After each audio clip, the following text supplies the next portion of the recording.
Bueno, Isabel, muchas gracias. ¿Qué tal? Buenas noches. Bueno, imagino que estáis ya un poco cansados, así que les propongo simplemente hacer unos 20 minutos donde voy a tocar tres... ¿Se me oye, no? No sé si hay... Voy a tocar tres casos que incluso también sé que conocéis bien, que son el caso de Vocento, el caso del Mundo, Unidad Editorial, y muy al pasado, porque este sí que lo conocen bien, el caso de Prisa, para hacer una radiografía un poco del sector, lo que ha pasado en el sector de la prensa en los peores años, los años de la crisis. Y luego después, pues yo creo que lo interesante es ya que vayamos al coloquio, a las preguntas y sé que el título del curso era Anatomía de los Medios, pues es muy difícil en 40 minutos resumirlo todo, pues yo les propongo este viaje. Y a partir de ahí, pues las preguntas que queráis. He elegido el caso de Vocento porque el caso de Vocento, por ejemplo, es muy singular. Creo que es uno de los que menos se conoce. Bueno, como sabéis, Vocento es la unión, es el resultado de una fusión allá a principios del 2000 entre el Correo y Prensa Española. Y esa fusión al final nunca se terminó de resolver del todo. Vocento viene dando bandazos desde el 2007 hasta que Luis Enríquez toma las riendas. El problema de Vocento han sido las luchas intestinas que han convertido a ese accionariado en una especie de reino de taifas. Uno se los imagina a veces en esas reuniones con la cara pintada a lo Braveheart y diciéndose de todo, ¿no? Esa lucha entre los clanes, entre los Urrutia, los Vergareche contra los Luca de Tena y los Ibarra y los Vergareche ahí conspirando con Jaime Castellanos, que es un personaje muy singular. Yo creo que esto ha hecho mucho daño a Vocento porque esto le ha quitado fuerza y le ha quitado la posibilidad de tener una estrategia empresarial. Y durante los años de la crisis pues ha sido uno de los grupos que más bandazos ha dado. Ha cometido errores de bulto. Ha comprado, por ejemplo, en el año 2007, compra el diario ¿Qué?, un gratuito, lo compra por 132 millones de euros a, curiosamente también, Jaime Castellanos. No se olviden de ese nombre, en el tema de los medios de comunicación es un nombre que siempre está por ahí, nunca se le ve el rostro, pero siempre está por ahí. Y que es también un antiguo accionista, claro, de Vocento, y es el mismo que le vende otro jarrón chino a Unidad Editorial, que es el grupo Recoletos, por 1.000 millones de euros.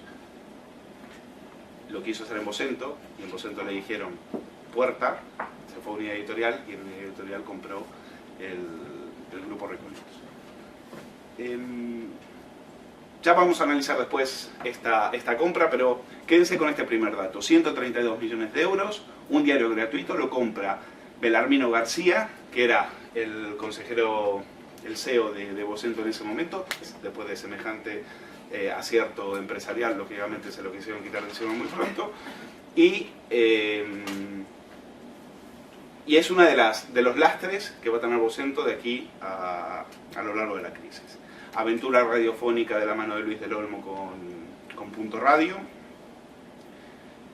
caída en picada del ABC, el ABC de José Antonio Zarzalejos, recuerdan, entra en guerra con Federico Jiménez Los Santos y la pinza de Los Santos y Pedro J. le hace muchísimo daño a la dirección, a Zarzalejos y por ende al periódico.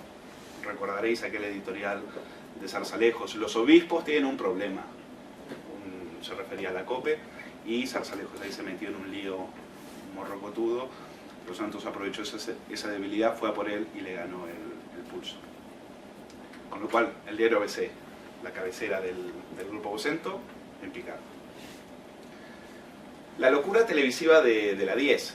Esto también hay que analizarlo. Vocento es una de las primeras, es uno de los primeros grupos que tiene una licencia TDT. Se la da a Aznar allá por el año 2000 y bueno, allá por el 2010 se les ocurre esta cosa de... creen que saben de televisión y no lo saben y se meten en la 10. Después de otros fracasos, si recordaréis, también estaba el fracaso de .tv, que era una especie de red de televisiones locales, ¿no? Que una especie de localia, televisiones low cost que no funcionó. Pues la 10 no llegó, no tuvo ni una cuota de pantalla ni siquiera del 1%.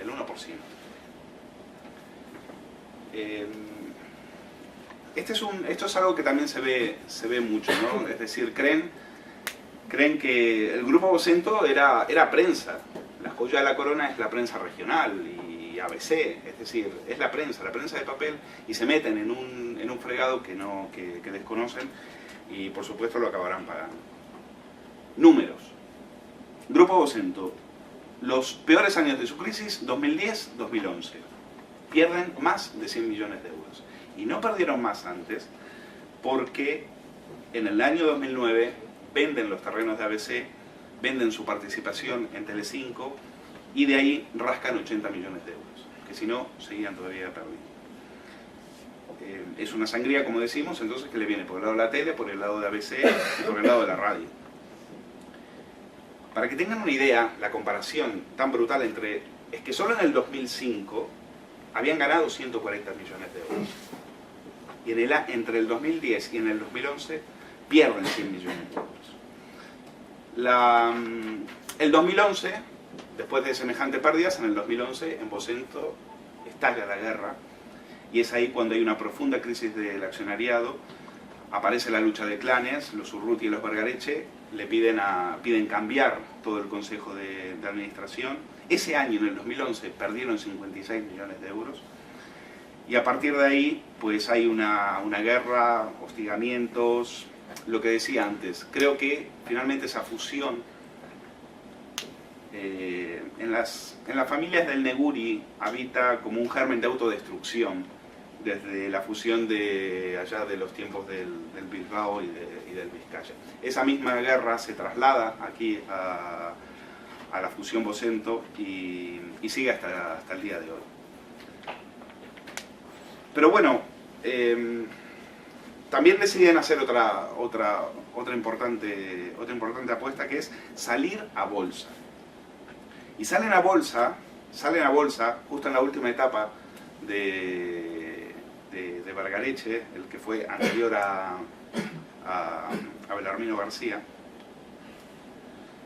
O sea, estoy hablando, no me quiero equivocar, probablemente 2006, 2005, por ahí. Y salen a bolsa justo cuando se empiezan a ver los primeros signos de crisis, es decir, cuando el sector de la prensa de papel empieza a bajar. Esa es también una apuesta importante. Si tú sales a bolsa tienes que salir muy reforzado, tienes que salir en tu mejor momento. Y sin embargo salen en un momento de debilidad. En ese momento la explicación que da Vergareche es: nosotros vamos a salir a bolsa porque tenemos el sector, el control de los medios locales, se refiere a la prensa regional, es ahí la fuerza que tiene Vocento, ¿no? Vocento tiene, en lo que tiene que ver con la prensa regional, tiene una hegemonía casi feudal, una hegemonía casi feudal en lo que tiene que ver con la prensa de provincias. Bueno, ¿cómo se resuelve toda esta historia? Pues se resuelve de manera muy similar también a lo que ha pasado en otros grupos, es decir, un ERE muy profundo. Creo que ahora Vocento tendrá ahora una plantilla de 3.900 personas, de 3.000 personas, 2.000 no llega a 3.000, pero sí llegaron a ser 4.000 y pico. Han despedido muchísima gente. Un ERE en el 2009 en el diario ABC. Y eso sí, también esta es otra de las paradojas que vemos dentro de lo que es el mercado, el sector de medios. Parecen las cajas de ahorro. Es decir, las funden los medios, pero ellos se van con indemnizaciones millonarias. En el caso de Belarmino García, el cerebro de la operación del gratuito, patrocinada por Goldman Sachs, se lleva 3 millones de euros, más de 3 millones de euros de indemnización, lo mismo que José Manuel Vargas, que fue el que siguió a Belarmino García hasta la etapa de Luis Enríquez, y mientras los trabajadores se van a la calle, ¿no? O sea, nosotros pensábamos que estas cosas pasaban en Prisa, pero no pasan también en otros grupos y en el caso de Vocento. Es decir que cuento esto también para decir que estos tres ejemplos reflejan un poco todo lo que ha pasado en el sector. La llegada de Luis Enríquez, allá por el año 2011, Luis Enríquez era la mano derecha de Fernández Galiano en Unidad Editorial. Y bueno, Luis Enríquez es una persona que venía y tenía las ideas claras en lo que tenía que ver con lo que había que hacer en Vocento. El problema es que empieza con dudas porque se da cuenta de que tiene que tomar decisiones graves, tiene que tomar decisiones dolorosas. Tiene que cerrar la 10, tiene que cerrar ABC.radio, tiene que cerrar el diario ¿Qué? Y tiene que conseguir dinero. Con lo cual, todo eso pues le lleva tiempo llevarlo a cabo. Pues yo creo que lo está logrando, le ha dado estabilidad, ha rejuvenecido el grupo, ABC ha fichado gente joven, ellos quieren llegar a un punto, los fichajes de David Gistau o de Emilia Landaluce, que les ha virlado al mundo, pues lo que buscan es también llegar a un público joven en un periódico que siempre fue, bueno, pues el periódico monárquico, el periódico que decía que una esquela era un lector menos de ABC, ¿no? Pues Luis Enríquez lo que quiere es tratar de dar vuelta a eso.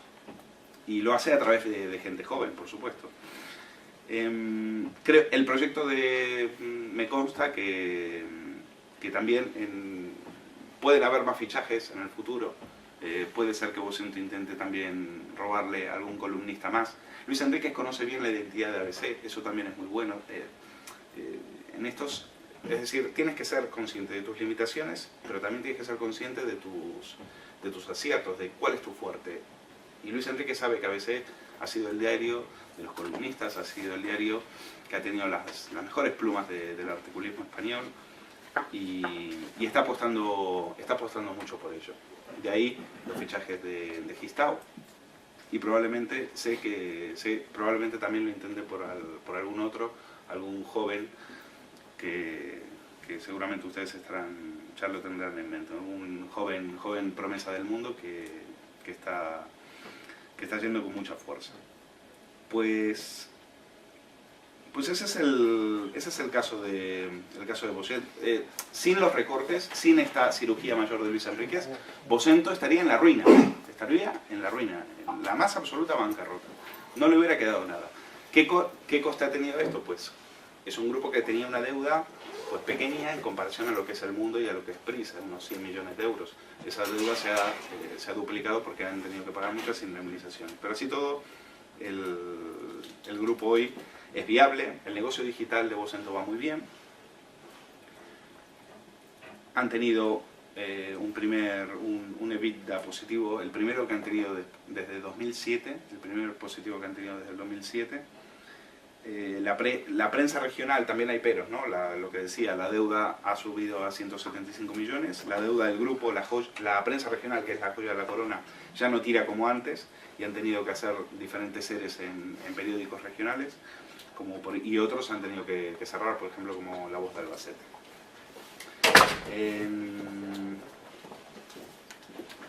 Pues eso es un poco la situación de Vocento. Vamos a compararlo un poco con la situación del mundo.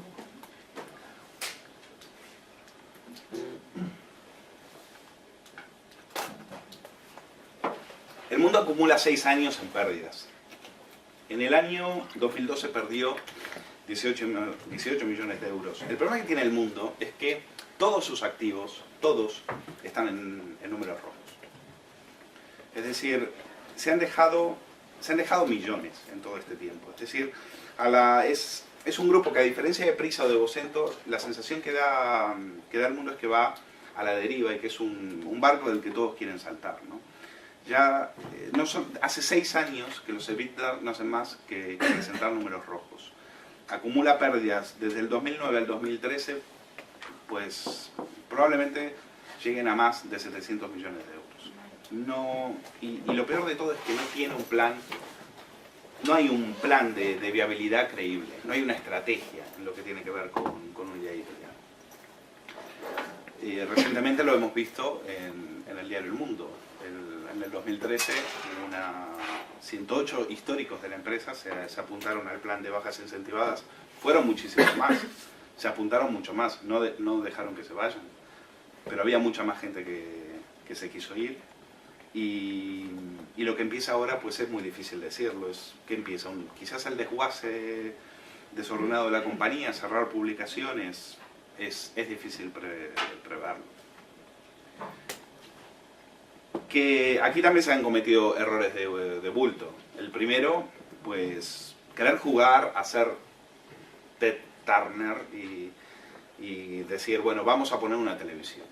Y el caso de Veo, pues fue un grave error porque la televisión es muy cara, lo dicen los italianos de Antena 3, los de Telecinco, es que no saben hacer televisión, hacer televisión es muy caro.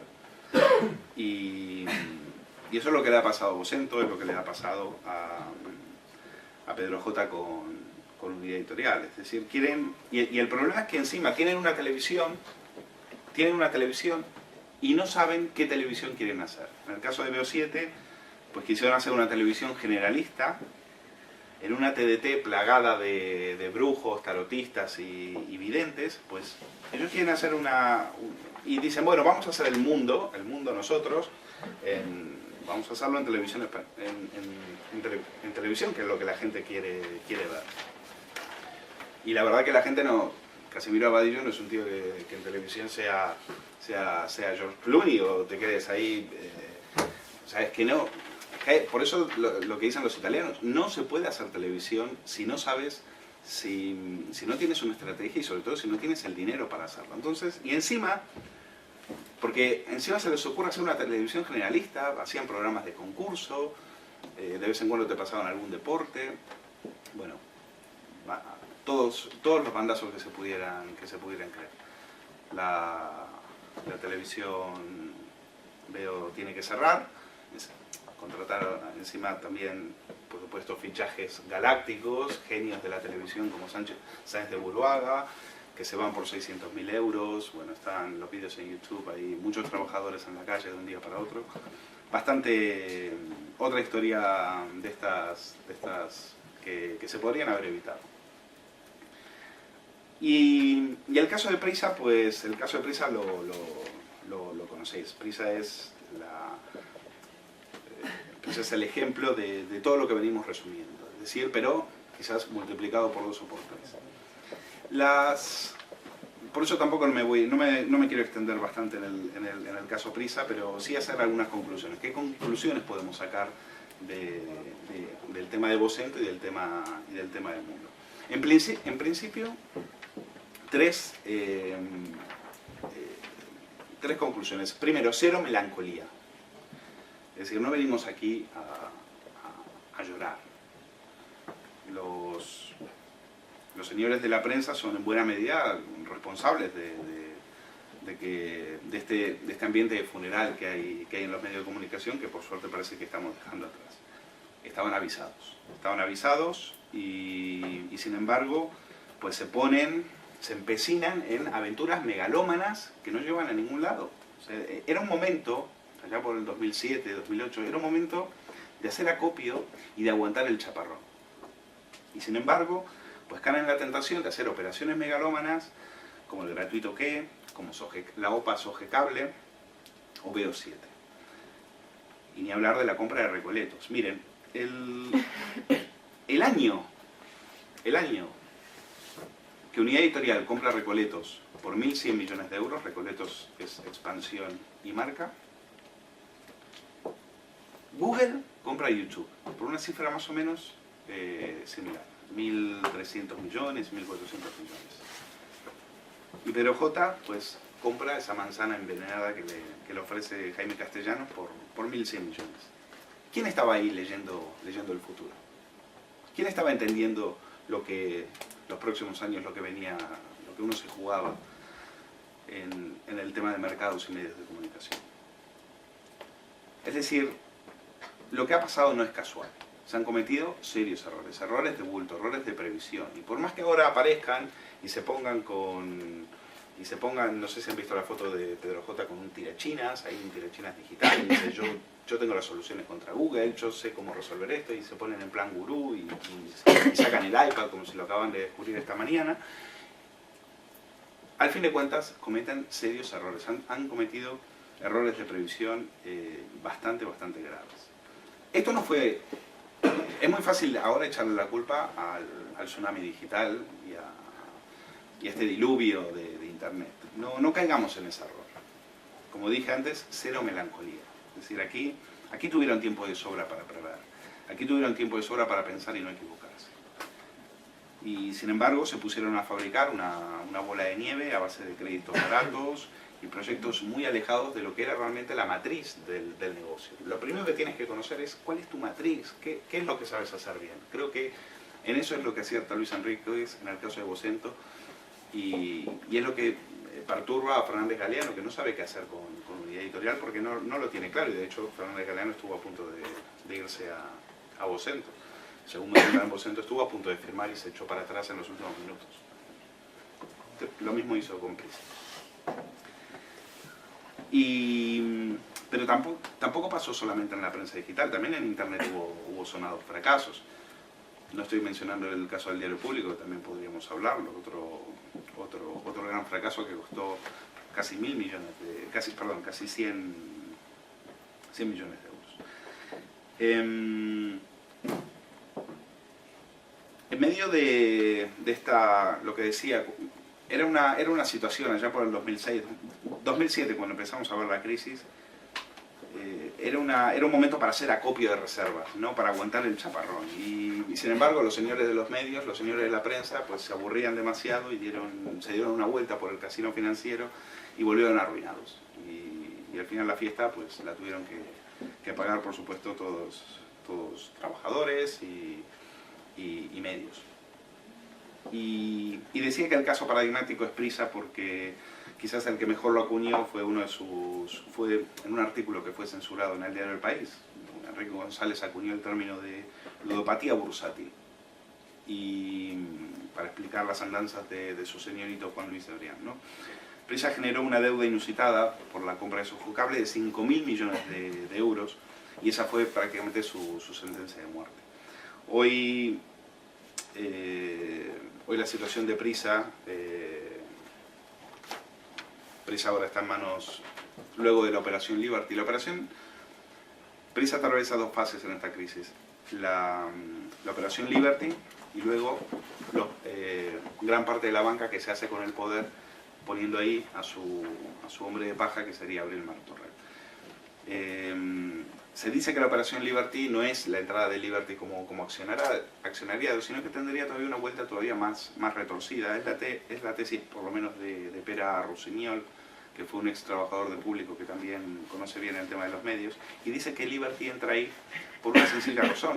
No entra a poner 600 millones de euros y salvar la compañía o hacerse con ella, sino que Nicolás Berggruben, conocido como el mendigo millonario, tenía la posibilidad de que él tenía un dinero, esos 600 millones, y los tenía que invertir, porque él maneja un fondo de inversión. Si no los invierte, los pierde. Y por invertirlos le dan una comisión, y una comisión de las buenas, una comisión suculenta. Y precisamente se aprovecha de la debilidad de Cebrián en ese momento. Cebrián, ese año, el año de Liberty, se lleva 13 millones de euros, Berggruben cobra su suculenta comisión, y aquí pasa y después gloria y los trabajadores a la calle. El caso de Prisa, a diferencia del mundo y también de Vocento, es que los activos de Prisa son rentables. Es decir, los activos de Prisa están en números negros. Por lo menos lo estaban hasta hace poco tiempo. Es decir, durante todo el momento, durante toda la crisis, los activos de Prisa resisten bastante bien los envites de la situación económica, pero claro, lo otro es como un agujero negro que lo absorbe absolutamente todo. Tres datos, tres conclusiones que se pueden sacar de lo que ocurre en la prensa de papel, y con eso ya pasamos a las preguntas. El País, El Mundo, el ABC y La Razón vendían en agosto del 2008, 747.000 ejemplares. Hoy, esos mismos diarios venden 450.000. 450.000. Es decir, que durante los 5 años de la crisis, casi 300.000 personas han dejado de ir a los kioscos a comprar el periódico. La difusión de los periódicos en España ha caído un 30% desde el 2001. 30%. Se da la paradoja de que hay cada vez más lectores de prensa, es decir, hay casi 18 millones de lectores de prensa entre internet y papel, pero cada vez, como decíamos, cada vez más gente deja de ir a los kioscos. Dentro de todo en España han tenido más suerte. En el Reino Unido es que ha caído un 40%. Un 40% la difusión de los periódicos. Y la publicidad, pues, ¿qué deseo de la publicidad? En el 2007 la publicidad movía 2.000 millones de euros en el sector de la prensa. Hoy mueve 700 millones. Pese a la caída de la difusión del papel, también se da la paradoja de que la principal fuente de ingresos de los editores de periódicos sigue siendo la publicidad en papel. El 80% de los ingresos publicitarios llegaron el año pasado a través de la prensa de papel y el 7% de los dominicales en papel. Y claro, por supuesto, lo que se dispara es los lectores en Internet. En el 2001 eran apenas 140.000, hoy son 4 millones. Con lo cual, esas son un poco las conclusiones, esa es un poco la radiografía de ese sector. La idea que me interesa recalcar es esa, es que la situación económica ha sido brutal, la crisis ha sido muy prolongada, pero también es verdad que se cometieron serios errores y que al final se terminaron pagando muy caro. Así que si quieren vamos ya a las preguntas.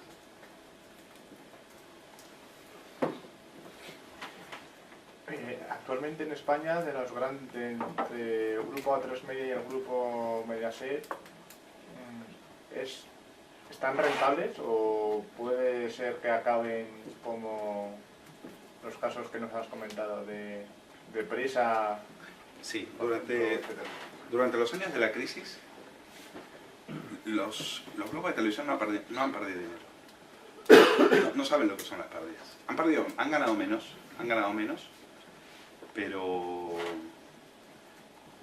no han perdido dinero, con la excepción de La Sexta. La Sexta sí fue un pozo sin fondo.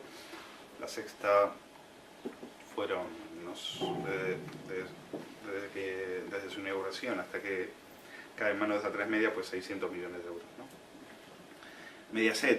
Mediaset desembolsa unos 500 millones de euros para hacerse con 4, y La Sexta solamente le salió a Antena 3 150 millones.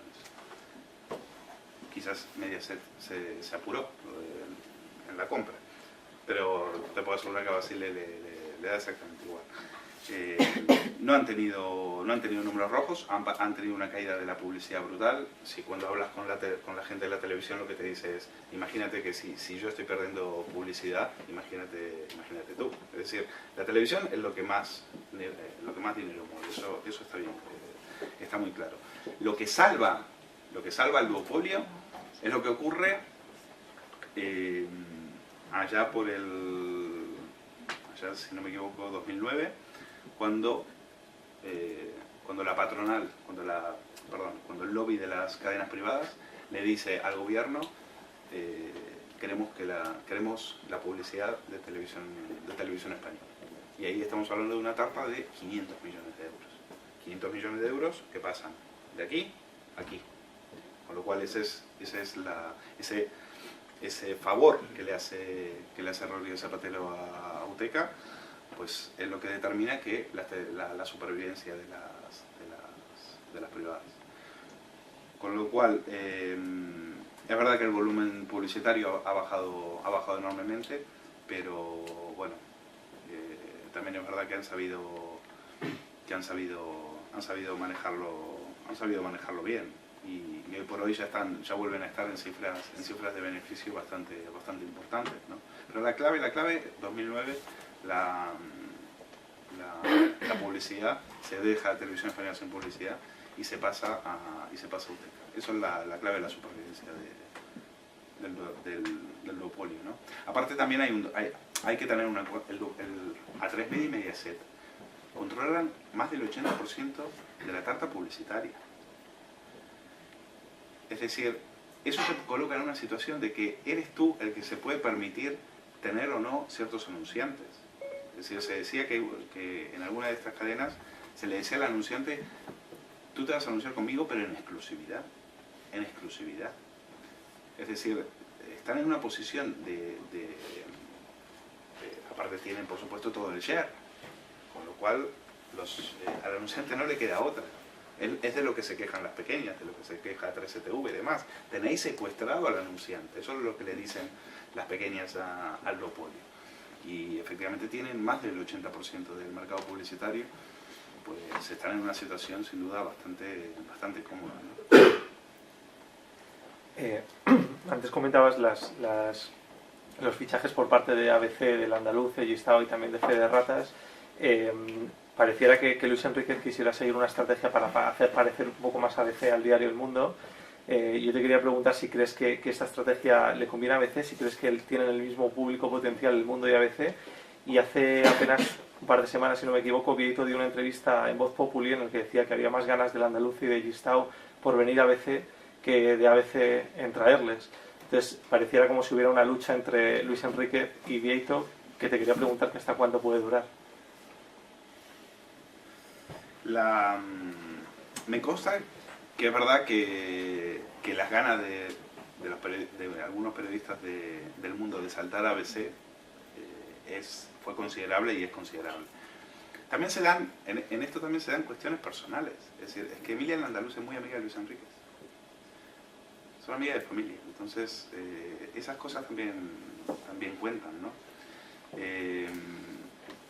Gistau también era amigo de Luis Enrique. Es que Luis Enrique estaba en El Mundo. Luis Enrique era la mano derecha de Galeano. Son jóvenes, tienen más o menos la misma edad, tienen cosas en común. Todo eso, por supuesto que todo eso cuenta.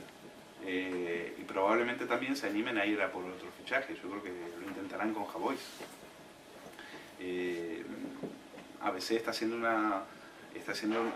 apostando por tener las mejores firmas del mercado. Entonces sabe que ese es su fuerte, sabe que está respondiendo a una tradición y lo intentarán por ahí. Si esto gusta o no a Vieito Ruido, pues no lo sé. Vieito es un enigma. Lo que piensa Vieito solamente lo sabe Vieito y su almohada. Yo no me animo a responder a eso. Pero sí te puedo decir que la gente que ha dado el salto está contenta, y también porque, por supuesto, la situación en el mundo es la que es. Y a veces parece tener en ese sentido pues mucha más estabilidad. Y no sé si me ha quedado algo en el tintero. No. Sí. Sí, yo quería preguntarle un poco, perdón, porque en España en la prensa escrita no tenemos tabloides, ¿no? Periódicos sensacionalistas como puede haber en Inglaterra o incluso en Alemania. No sé si es que la prensa tradicional seria estaba ocupando ese espacio, si es que no hay demanda por parte del público, y un poco en base a eso, si precisamente con esta crisis de los periódicos serios tradicionales, si quizá van a ir más hacia el sensacionalismo, incluso hacia esa estética de los tabloides para intentar atraer a un nuevo tipo de público, ¿no? O reorientar un poco su producto. Bueno, se intentó con algunos vespertinos y no tuvo mucho éxito. De hecho, Diario 16 llegó a ser un vespertino y también hubo algún otro intento que fracasó. Luis Marianson tenía una teoría sobre el tema de por qué los vespertinos, los tabloides, no funcionaban en España. Y él decía que era por un tema de horarios. El tabloide, por ejemplo, el tabloide o el tabloide vespertino, como el Evening Post, por ejemplo, en Inglaterra lo consume el obrero que se vuelve del trabajo, que se vuelve ahí por las 4 o las 5 de la tarde después de una jornada de trabajo. Aquí ese horario no existe, se vuelve más tarde. Ya cuando llegas a tu casa, pues lo que ves es el telediario. Con lo cual era muy difícil hacer un tabloide de ese tipo. Yo no sé si eso... ¿Cuál era la otra parte de la pregunta? ¿Qué más? No, sí, quizá era porque los medios tradicionales o periódicos serios quizá están ocupando ciertos espacios del sensacionalismo, y si es una tendencia que puede crecer debido a la crisis que tienen, por buscar, digamos, un nuevo producto periodístico. Yo no sé cuál es el espacio del sensacionalismo. Creo que ese espacio sí lo ha captado la televisión. En la etapa del franquismo, pues eso lo tenía en manos, lo tenía el caso, y de vez en cuando un poco de morbo y de asesinato, pues venía bien al régimen, no mucho, y no cualquier asesinato, y nunca, por supuesto, nunca violaciones y demás. Pero sí es verdad que era también una vía de escape dentro de lo que era el régimen. En el caso del sensacionalismo, pues yo no veo francamente mucho sensacionalismo comparado con otra prensa. Por ejemplo, no sé, un caso que yo conozco, el diario Crónica en Argentina es un diario populista, un diario de estos tipos de Sun y demás, y estos son diarios que se consumen por la tarde, por ejemplo. Ese tipo de mercado aquí en España yo no lo veo. El lector español lo veo más sensible. Creo que sí es verdad que donde veo muchísimo grado de sensacionalismo en todos los niveles es en la televisión. Un sensacionalismo preocupante.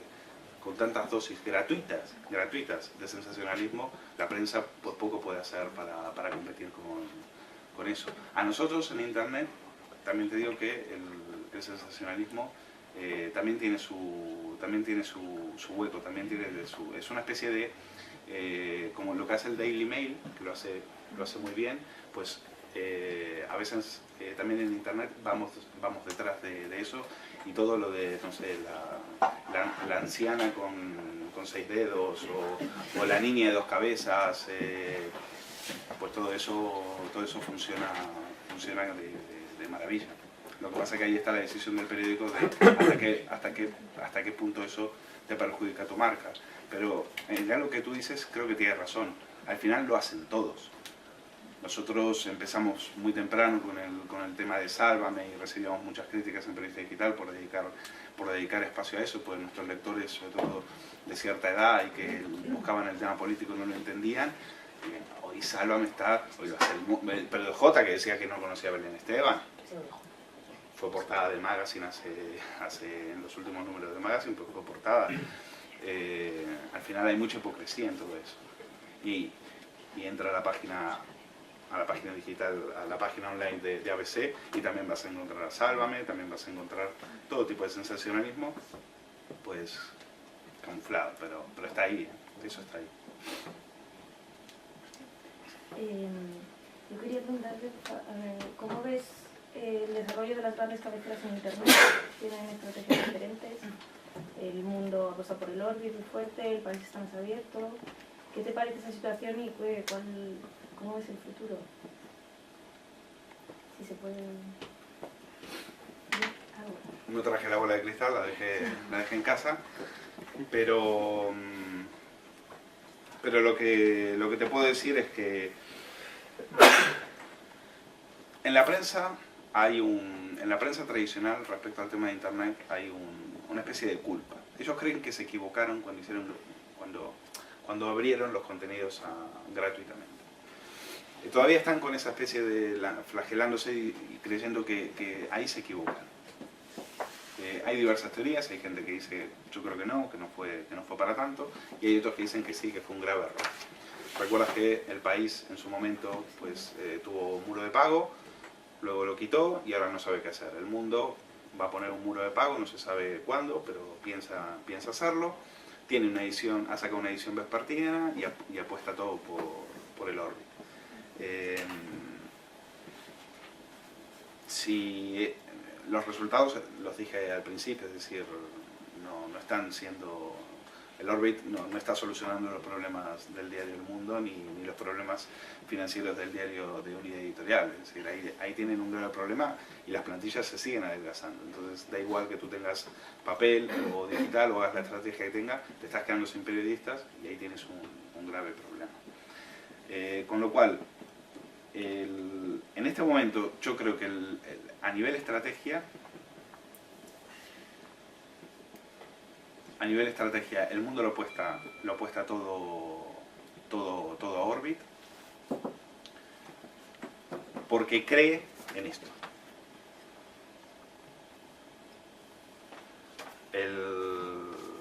Yo no sé si es acertado o no, pero ellos creen que el futuro pasa por esto.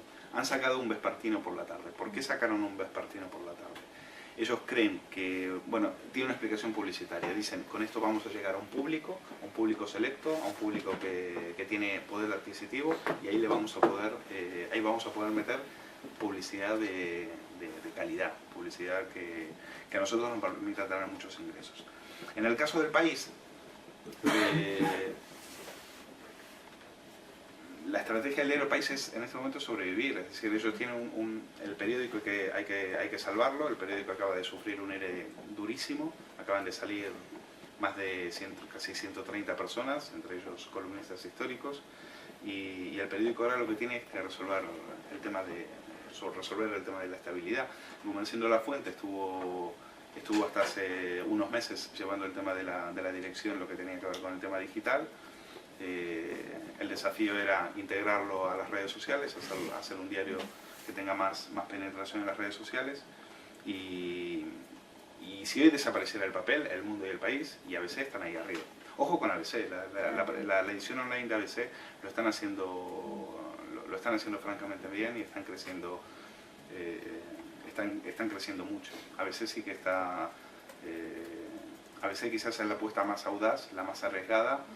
No me gusta ABC cuando parece que acabas de descubrir internet esta mañana y pone los 10 goles más tontos de la jornada, ¿no? Y parece que está esperando que pase algo para poner los 10, no sé qué. Y a mí, no sé a ustedes, pero me parece ya cansino, me parece poco original que ese periódico esté todavía utilizando fórmulas de bloguero de hace 5 o 10 años. Entonces creo que, pero así todo, hay que reconocer que es una página llena de información, es una página que está apostando, por ejemplo, el tema de la historia.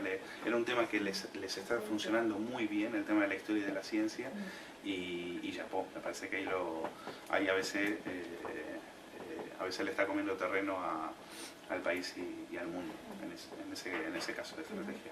Y el Infolibre y el diario.es, que van por suscripción. Bueno, la diferencia entre Infolibre y diario.es es que Infolibre es de pago. Hay una parte que es de suscripción y es de pago. Y luego la apuesta de Nacho Escolar con diario.es ha sido, pues, no tener lectores, sino tener socios, ¿no? Entonces otra vez poner 5 euros, poner lo que sea y con eso pagar el lector. Las dos propuestas me parecen muy válidas. La de Nacho Escolar está funcionando muy bien. Nacho Escolar, diario.es de alguna manera está yendo de la mano con Bertele, y sabes que cuando es en Comscore te permiten ir con alguien de la mano, alguien que no pueda tener más del 30% del tráfico que tú tienes. Entonces ellos lo están haciendo con Bertele y les está yendo muy bien. Nacho Escolar, aparte, es un tío que tiene su parroquia, que tiene su propio tirón, y el diario en ese sentido, y aparte con mucha transparencia en las cuentas, bueno, pues le está funcionando. Infolibre está más peliagudo. Infolibre, ahí son todos gente del diario público, algún ex del país como Javier Valenzuela, que es el que lleva la revista Tinta Libre, luego Maraña, Manuel Rico, etc. Al final depende de quién saque más exclusivas, depende de quién haga el mejor periodismo. Si se resume en eso, Infolibre, los dos lo están haciendo bien. Maraña también tiene presencia en la televisión y demás. Lo que pasa es que veo financieramente más débil el proyecto de Maraña que el de Escolar, ¿no?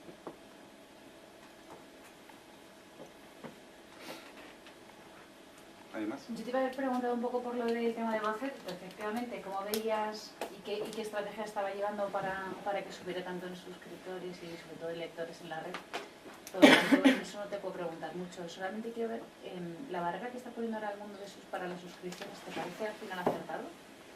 Eso por un lado. Y después, con respecto al tema de las televisiones públicas, quería ver tu opinión un poco sobre si es acertado o no que haya medios de comunicación públicos. Y la situación, bueno, tu opinión sobre pues, los seres de Camandón, de Telemadrid y sobre la situación de televisión española, vamos, está por ahí. Bueno. ¿Algo más? Nada más. Muy breve. A ver, el tema del pago yo no lo veo. Nosotros en Periodista Digital el tema del pago nunca lo hemos visto. No lo hemos visto claro, lo del tema del pago.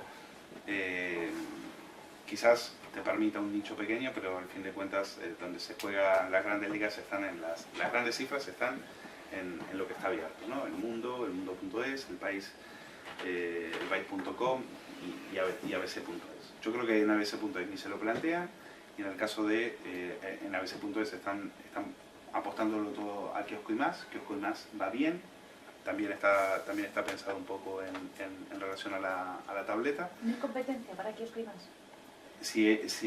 ¿Quién es competencia? Kiosco y Más, ¿no tiene otra competencia, otra aplicación que le haga competencia?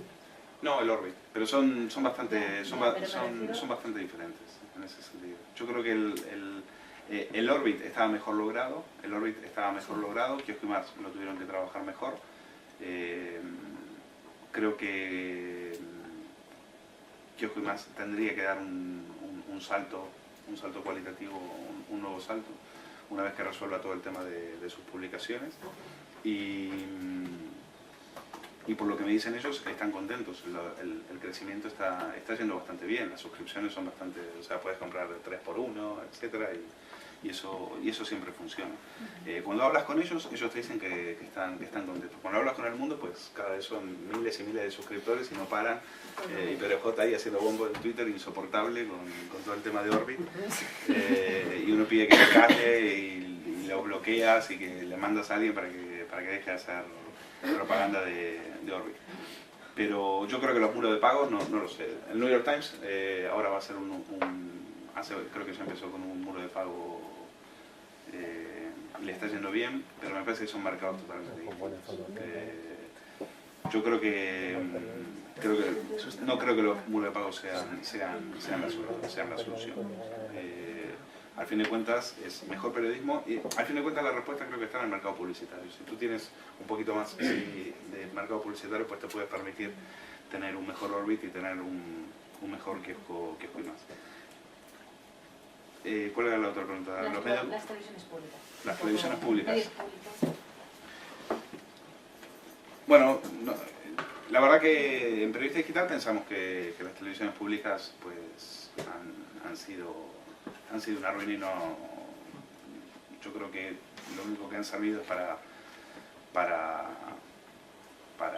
saquear a los contribuyentes y para meter ahí a un montón de gente. Decir, es que en Canal Nou tenía 1.700 personas, empezaron siendo 500 y al final cuando la terminaron cerrando eran 1.700 y pico. Telemadrid igual. Al final se han convertido en órganos de propaganda política y en tiempos de crisis no tenían razón de ser. Yo creo que ahí la única solución es, si son necesarias, pues que darle iniciativa privada, privatícelas, pero que lo haga gente con iniciativa y que no sea el contribuyente el que tenga que estar poniendo dinero de su bolsillo para estar pagando pues televisiones que encima tienen muy poco ya y muy poca audiencia. Y aparte se meten también en aventuras. Telemadrid quería comprar los derechos deportivos del Real Madrid y del Atleti. Eso es ¿con qué dinero? ¿Con pólvora del rey? Eso no se puede hacer. Y fichajes y tertulianos, Canal Nou lo mismo. bueno, se han cometido excesos, se han cometido barbaridades y aparte, y también puedo decir que un día alguien investigará lo que pasaba en las televisiones públicas, porque también ha habido mucha corrupción, es decir, muchos, pero claro, esto es muy difícil de demostrar, pero es que había productoras que jugaban a dos bandos ahí, entonces con un dinero que era el de todos. Y ni hablar de TV3, ¿no? TV3 es o Canal Sur, pues son el ejemplo paradigmático de todo esto. Por lo tanto, yo creo que en tiempos de crisis y tal, las razones y las televisiones públicas no tienen razón de existir. Y en el caso de Televisión Española tiene un grave problema. Es decir, Televisión Española cuesta hoy 800 millones de euros al contribuyente y está a punto de tener un share por debajo de los 2 dígitos, lo cual es un fracaso rotundo para una televisión como esa. Y encima son 6.500 personas. 6.500 personas no las tienen ni Antena 3 ni Telecinco juntas. Entonces, en tiempos como este, pues se pide un poco de cabeza y se pide decir qué es lo que está pasando ahí para que eso funcione tan mal. Porque encima, cuando van a hacer un programa, es que no tienen gente. Cuando tienen que pedir a una productora que lo haga, o no son capaces, 6.500 tíos, de hacer un programa en Televisión Española si no viene una productora externa. Bueno, pues eso, ahí lo que hay es un despilfarro que hay que contener, y hay una sangría que yo no sé si hay que tomar decisiones que yo no sé si el Partido Popular se lo ha planteado, tiene una política de acuerdo a lo que es Televisión Española. Está claro que las privadas lo que quieren es una televisión española que no dé guerra, una televisión española con un 5% de share, sin publicidad y servicio público. Pues también es verdad que las televisiones, cuando hablas con la gente de Telemadrid te dice, claro, es que por un lado yo soy servicio público, pero al mismo tiempo tengo que competir con share, y las dos cosas a veces son incompatibles. Entonces, por eso van y quieren comprar los derechos de los clubes de fútbol y se meten en esos berenjenales. Entonces, tienen que definirse.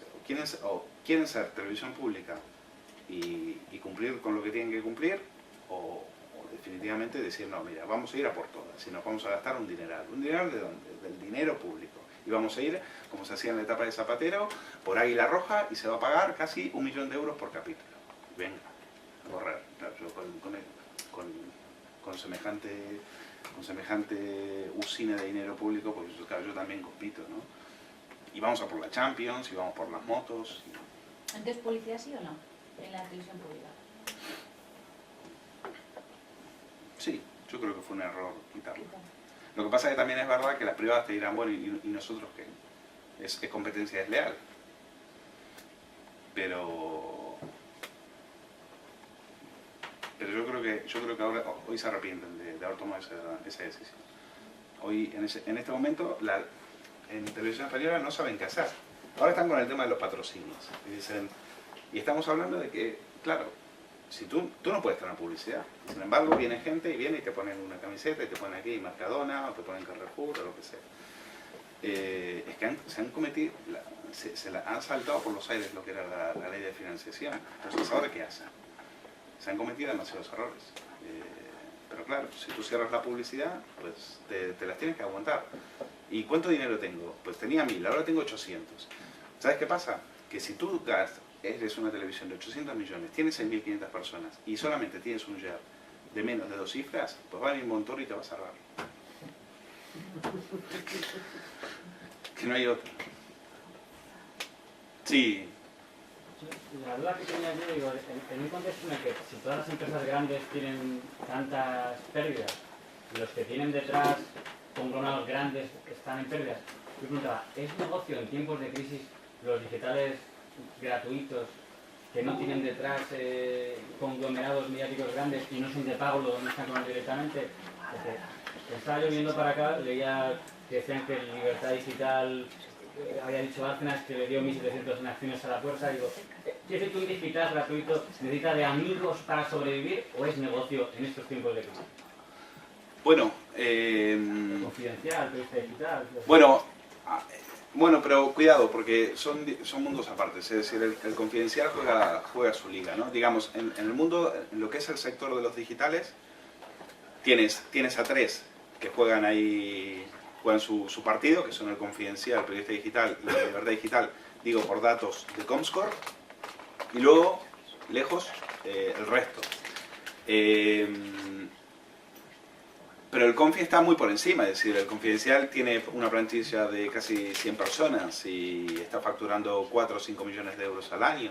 Entonces, el Confidencial se lo puede permitir. En ese sentido está viviendo pues una etapa donde parece que la crisis no les salpica, al revés de otros que estamos haciendo lo que podamos. Pero, insisto, hay que analizar caso por caso. Libertad Digital se metió en la aventura de la televisión. Ahí se le fueron 200 millones de euros. ¿Quién pagó esa aventura? Ahora están saliendo revelaciones sobre el tema Bárcenas y también lo vimos en el caso de Miguel Blesa con la Caja Madrid. En fin, hay que analizar caso por caso. En el caso de Periodista Digital, que tú conoces muy bien, pues lleva 2 años ajustándose con una plantilla de no más de 15 personas y por suerte no se nos ocurrió comprar una televisión, porque si no, no sé qué hubiera sido de nosotros, ni una radio. Y te puedo decir que en el sector la sensación es que se está moviendo un poco, que después de años de crisis, de años de parálisis, pues parece que la cosa se está moviendo. Pero para todos los digitales también fue muy duro. Hay digitales que están en venta, lo que pasa es que te piden unos precios que